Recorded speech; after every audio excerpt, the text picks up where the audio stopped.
Toto, Kinyen, Kisatan.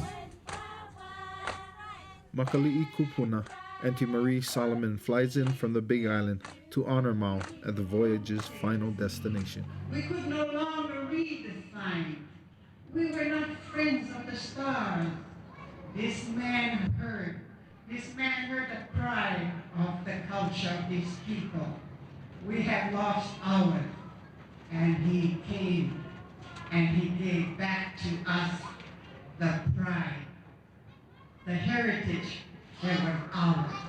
We can now stand tall because of this one man that we love, this one man that came and gave us the knowledge that we had lost. Today, we stand before you as Hawaiian, and we say thank you. Auto, mahalo nui loa.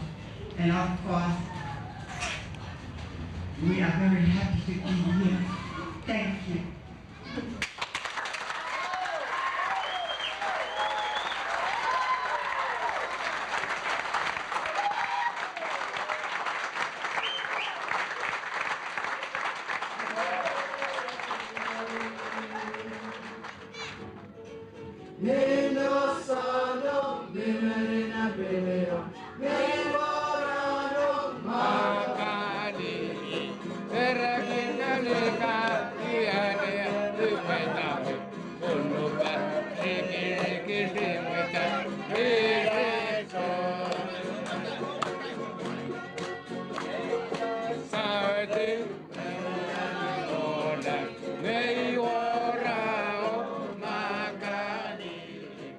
This sale that just happened on Makali'i has waken up the whole Micronesia. Makali'i going from island to island, just open up everybody. Mao and Shorty Bertelman, Mao's first Hawaiian navigational student beginning on the 76 Hokule'a voyage to Tahiti, sit together for what is, surprisingly, the first joint interviews that these two quiet and shy men have ever consented to. Remember the night we had storm, we wait, and then we go some more. Then I asked you, wow, we look at the North Stars and this same your island. Remember? You said, okay, use this one. Then we remember we turn, we make straight, Yeah. then we find Mount. Arlo where? Arlo right here. Here. Yeah, so we actually planned for this trip 1996 Yeah. and before that. But actually, when you look at it, well, we talk about going to Micronesia a long time ago, yeah? Yeah. From 1976, we've been talking about, it never really happened. We took 2 years to plan the date to leave, and as just because of bad weather, just because of hurricane seasons, this is the most intense. This is the most radical weather on the planet right here. Where? In Micronesia. Really? Yeah. So like the Hawaiians before, traveling, time was not important. It's like timing was more important. Well, I heard about Mao before I met Mao. I heard about him. I was so glad to be a part of this, knowing that there's this canoe that's gonna do this thing for like a experiment to Tahiti and everything. And so I got involved with the Hokule'a and I got to sail it around the islands and we did training. We were all just learning. And for us as Hawaiians, everything was lost for like hundreds of years. There's nobody to say, okay, it was this way, nobody to say it was that way.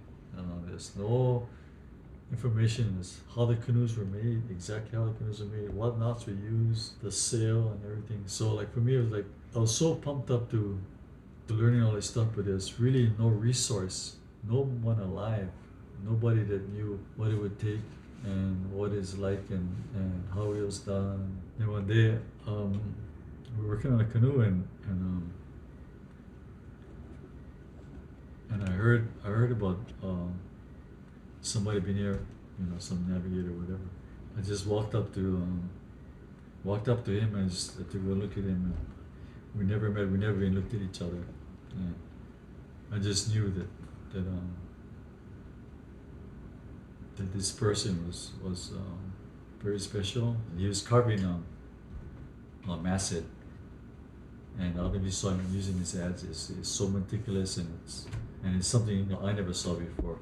I just was just totally Remember when we finished work, then I say, okay, sit by me because I'll show you something. Me and him stay together. Always we stay together. It's the time I start teach him about the stars. You know, when we tired, we go to sleep at night. That's when their day begins. I mean, that's when everything comes out. The stars. I mean, like that's when everything happens, right? Sometime me and him stay outside. He opened the fan to me. Me actually dream. We look, the sunrise is come up. Oh, we're gonna call them. We started to work again. Yeah, we realized that we were up all night. Never like everybody went to bed, but we were getting the canoe ready, so it was like working 12 hours a day. And you were Miles' first student, weren't you?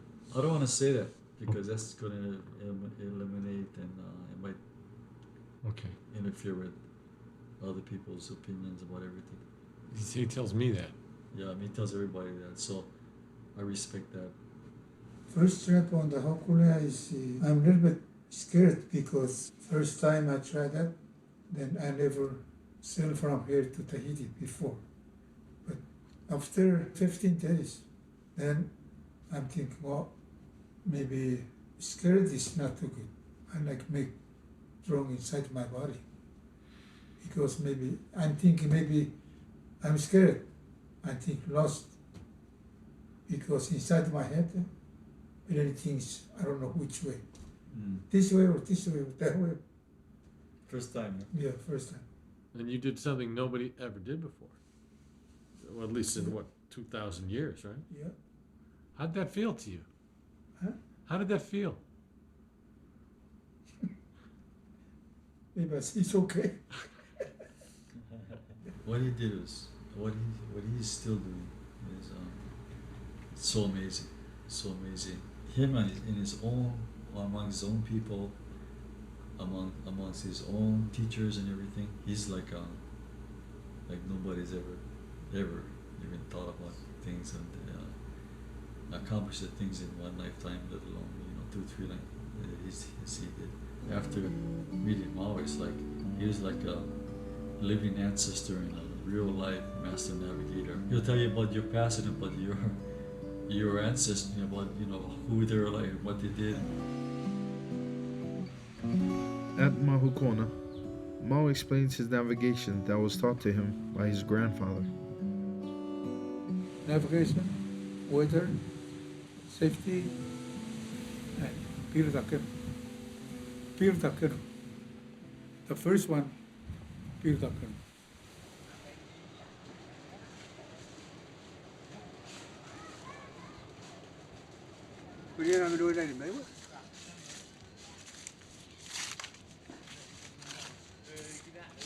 Camila.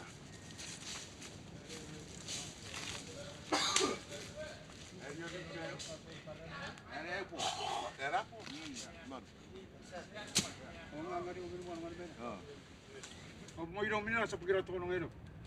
Iberkisinan tego. Acara ramego. Kung ditili usul papra.